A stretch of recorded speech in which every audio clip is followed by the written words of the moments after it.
Excuse me, David. Hi, Martha. Come on in. Do you have time to help me with a problem I'm having? I will if I can. Great. I am confused about cancellation. I think I might be of a little help on that. What's the problem? First of all, I don't see any reason for it. I get good answers without it, so why bother? Start there. The purpose of cancellation is to make working problems quicker and easier. You don't have any trouble reducing the answers to the lowest terms, do you? Let's try this. 3/8 times 2/9. Solve this for me, will you? Okay. Now do what you normally do. All right. 3/8 times 2/9 equals 6 over 72. Now, this will probably reduce. So let's see. 2 goes into both the numerator and the denominator. Maybe 3 does, yeah. Maybe 6. Yeah, 6 will go into it. 6 goes into 6 once, and into 72 12 times. 1/12 is the answer. Okay, now that's the right answer. It took a while to get that, didn't it? First you use this number, then you use that number before you found the right factor. Okay, I'm going to work this problem again using cancellation. Now, I think you'll find it's a lot easier. Just think of cancellation as reducing the problem before you solve it. What do you mean? Okay, this is what I do. 3 goes into 3 once. 3 goes into 9 3 times. 2 will go into 2 once. 2 will go into 8 4 times. Okay, so far? If I multiply this out, I'll come out with 1/12 directly. I don't quite understand that. What did you divide by? 6. Took you a while to find that 6, didn't it? What did I divide by? Well, you divided 2 and 8 by 2, and then 3 and 9 by 3. I divided by 2 and 3. Is that what you're telling me? Yes, I guess so. Okay, well, I'll make sure I know. I'm dividing by 2 and 3. I don't want to talk you into this. Yes. Yes, what? You're dividing by 2 and then by 3. Okay. How long did it take you to finally, what was the number you finally come up with? 6. 6. Oh, 2 and 3 are 6. Or, I mean, 2 times 3 equals 6. That's what you were trying to show me, isn't it? That's it. You divided by 6 after the problem. I divided by 6 before. You ready for some operating? Operating? Sure. Multiplication and division are arithmetic operations. So, let's operate. Okay, let's try 3/4 times 8/9. Now, right away, I see that the 3 and the 9 can be divided by 3. So I have a common factor for one denominator and one numerator. Okay, I see that. This is what I do. 3 into 3 goes once. Put 1 up there to indicate that. 3 goes into 9 3 times. Put 3 down there to indicate that. Do you see a common factor for the other denominator, other numerator? 4. Okay. Show me the mechanics on that. Okay. 4 goes into 4 once. Cross out the 4 and put 1. 4 goes into 8 twice. Cross out the 8 and put 2. Okay, what do you have left? 1 over 1 times 2 over 3 equals 2/3. Make more sense to you now? I think so. Let me try one by myself. Okay. Let's try 2/3 times 9/16. See what you do with that. Okay. Now, I'm looking for a common factor that's going to go into both the numerator and the denominator, right? That's right. So 2 goes into 2 and 16. Good. Now go on with that. Okay. 2 goes into 2 once and into 16 8 times. Okay, how about the other one? 3 goes into 3 and 9. Okay. Go on with that. So 3 goes into 3 once, 3 goes into 9 3 times. Okay, now what do you have left? 1 over 1 times 3 over 8 equals 3/8. I think you got it. I think you really got it. Maybe. Just think of cancellation as a way of reducing the problem to its lowest terms before you multiply.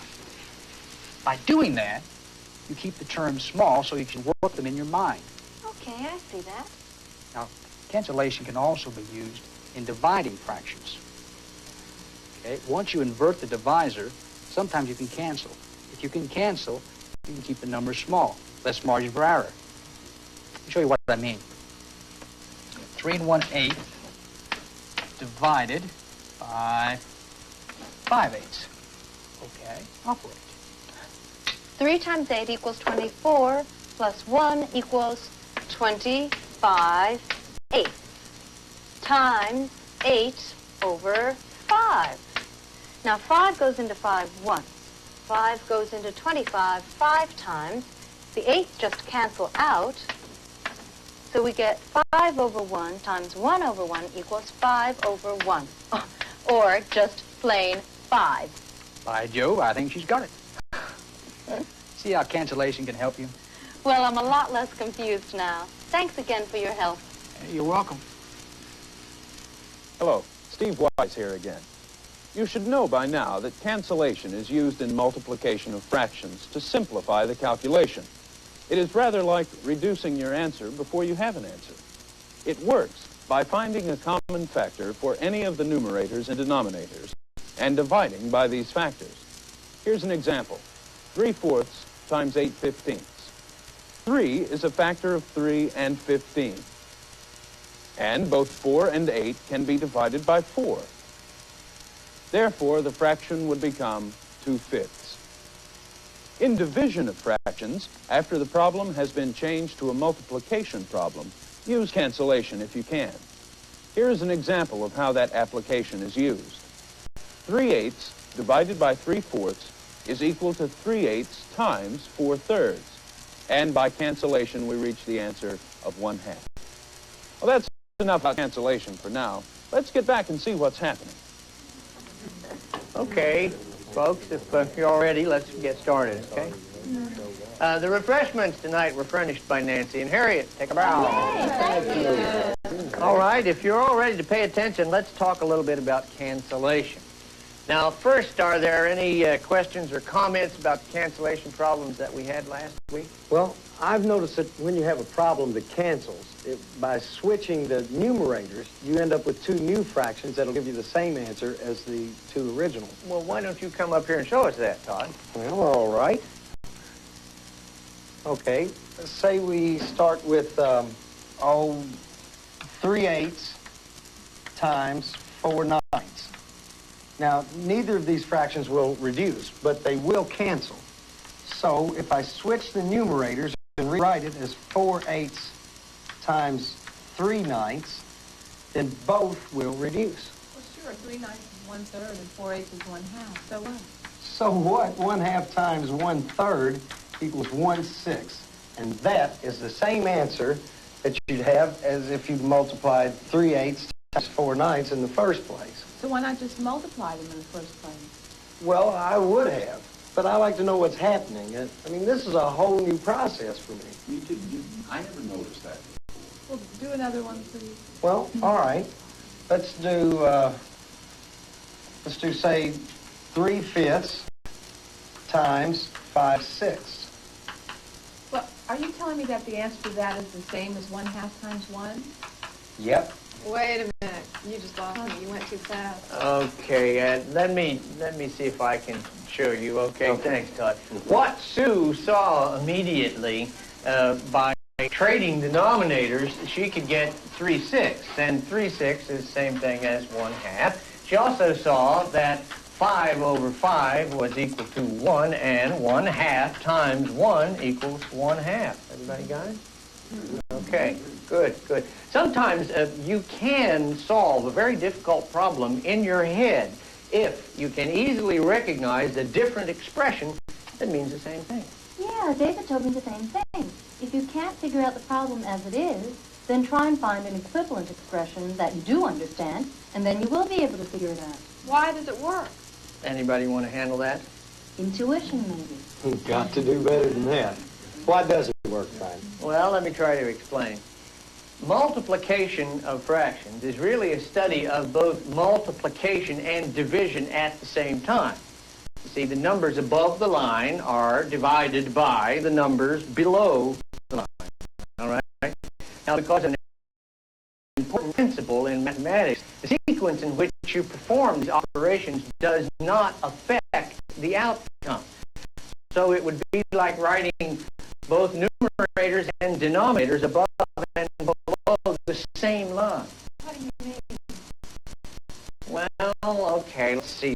Take 3/8 and 2/9. Now, do you see this is the same thing if I write it like this? Okay, now 3 times 2 is the same thing as 2 times 3, isn't it?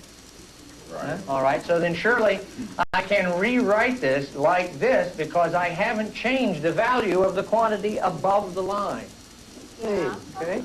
look at that. Now it says 2/8 times 3/9. Those aren't the fractions we started with, but they'll give us the same answer as the original fraction. Right.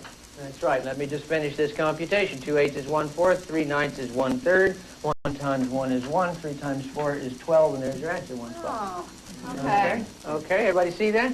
All right, now what happens when we go back the other way? Now, would anybody argue with this statement? No? Okay, now what happens when I leave one of the numbers out? Say 4 times something equals 12. Do you all know what operation we perform in order to find the value of something? You divide 12 by 4. 12 divided by 4 equals something. All right, in this case, that's 3. Now, shouldn't that same thing be true with fractions? Well, it is true with fractions, right? Well, let's just see if it is. 1/4 times something equals 1/12. So I suppose we just invert the divisor and multiply. Well, what if we don't this time? What if we just divide right straight across the same way we multiply? Heck yeah. 1 divided by 1 is 1. 12 divided by 4 is 3, and that's amazing. Does that work every time? Well, sort of. What do you mean, sort of? Well, you always get an answer, but you may not be able to understand it. Do another one that you can understand. Okay, what's 4/9 divided by 2/3? Oh, well, 2/3. That one jumps right out at you. Now, you're just picking out examples that work, aren't you? Because if they all did this, there wouldn't be any need for the inversion. Okay, Bill, you got me. All right, now divide this one right straight across then. 3 divided by 1, what's that? 3, or maybe 3/1. And 4 divided by 3 is 4/3. Okay, right, there's your answer. 3/1 divided by 4/3. Hey, wait a minute. That's not an answer at all. It's just a problem written in a different way. Well, it really did work out, Bill. It's just that you don't recognize this answer as a compound fraction, 3/1 divided by 4/3. We're used to having our answers in simpler terms. I'd like my problems in simpler terms. Well, is that the right answer or not? Well, it's one answer. Let's see if we can find something that makes some sense out of this. Now, this may be a pretty far-fetched example, but what if you were in a church and for every 3 people you had 4/3 songbooks? Now, ignore the weird numbers there, but does this begin to sound like anything you've ever heard before? Fraction family? A fraction family, right. Can you find a family of equivalent fractions for this compound fraction? Sure, but it's strange. Well, let's just try it just for fun, okay? 3/1 divided by 4/3 equals 6/1 divided by 8/3 equals 9/1 divided by 12/3 equals 12/1. Wait a minute, this could go on forever and I wouldn't see anything I recognize. Maybe not. Look at the third member of that family. Yeah. So both of those numbers reduce down to become a simple fraction. 9/3, Nine, a simple 9 and fraction. 4. 9/4. Now, isn't that the answer you were trying to find in the first place? So it was. All right, now let me get this straight. What you're saying is if we have the numbers in a fraction can evenly divide across, then you simply divide straight across. But if they don't evenly divide, you can still do it, but you won't understand the answer until you can do something to it to make the parts of it into whole numbers. That's it. I don't even know what I just said. Could you do that problem again this time, Frank? Only run a fraction family that uses the original fraction. Okay, here's the problem we started with in the first place. So let's write it as a compound fraction. 3 over 4 divided by 1 over 3. Okay? That equals 6 over 4 divided by 2 over 3 equals 9 over 4 divided by 3 over 3 equals 12 So it comes over... out even again as the third member of the family. Now, there must be something about these numbers that makes it work out like that at the third member. Well, whatever happened to invert the divisor and multiply? Now, why does that system work, Bill? Oh, you guys and your whys. Listen, just give me a rule and I will follow it faithfully. Martha, there are rules for everything, but you couldn't remember all of them. Sooner or later, you have to start thinking in numbers. Isn't there an easier way to make math more difficult? Well, there's an easier way to make it easier. Let's take a break before the next part of the session, okay? And when we come back, I want to see if I can explain to Sue why it works out like this on the third member of the family. She hasn't quite yet got the whole story. He's not the only. Here is another thing you should remember about cancellation. It works because in a problem involving only multiplication and division, the sequence in which you do these operations doesn't matter. For instance, here are 3 ways to solve a multiplication of fraction problem. In this one, you multiply straight across and reduce your answer. This example shows that you can cancel or reduce before you multiply. And here, you trade numerators and simplify the expression. Are you surprised at the idea of fraction families we spent so much time with in the section on addition and subtraction still has some importance all the way to division? Stay tuned for more about the division of fractions. Counting sticks seems like kid stuff, huh? Well, don't you be too sure. Today, we are going to be moving up in our thinking. From where to where? Well, Martha had the right word a little while ago. She said intuition. What's that mean? Well, Martha, it's your word. What does it mean? Well, it means when you know something just because you know something. I mean, there may be reasons for it, but you just don't bother to find out why. Now, do you think that intuition is the same thing as thinking intuitively? I don't use either of those terms, Frank. The terms or the process? Either one. Frank's trying to make a point. What is the point? Thank you, Sue. The point is, I believe that intuition is sort of like magic. It's a flash of understanding when you know something to be true, even though you don't know why.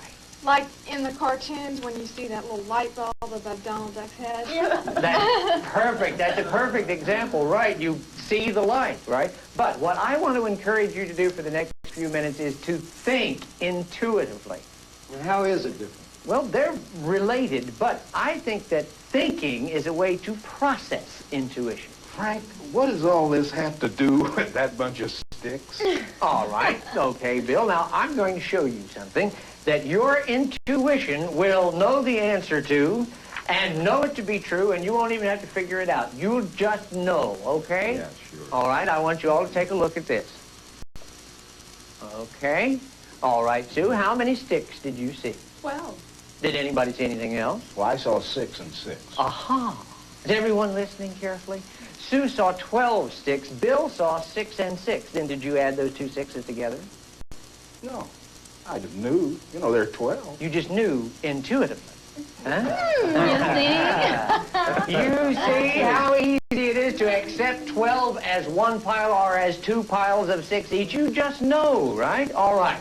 Now, what does this have to do with mathematics?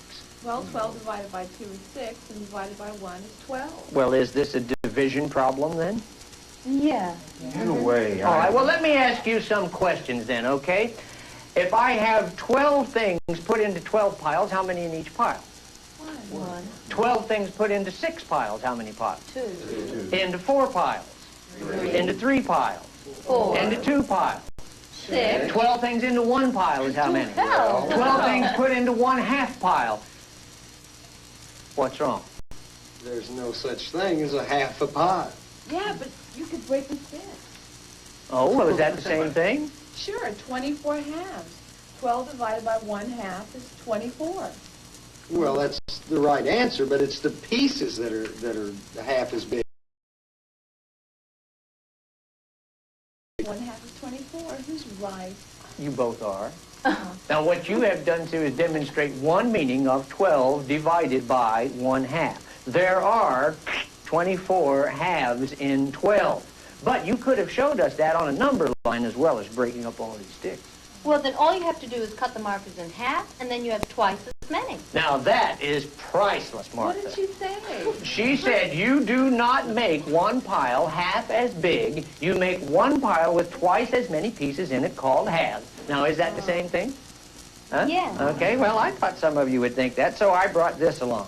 Now, here I have 12 objects. All right, now I could regroup them just like the sticks. I could divide by 12, by 6, 4, 3, 2, 1. Now, are you telling me that the only way I can divide by 1/2 is to cut each one of these cute little sheep into 2 pieces and put it into one pile? Oh, you are thick, Frank. Really thick.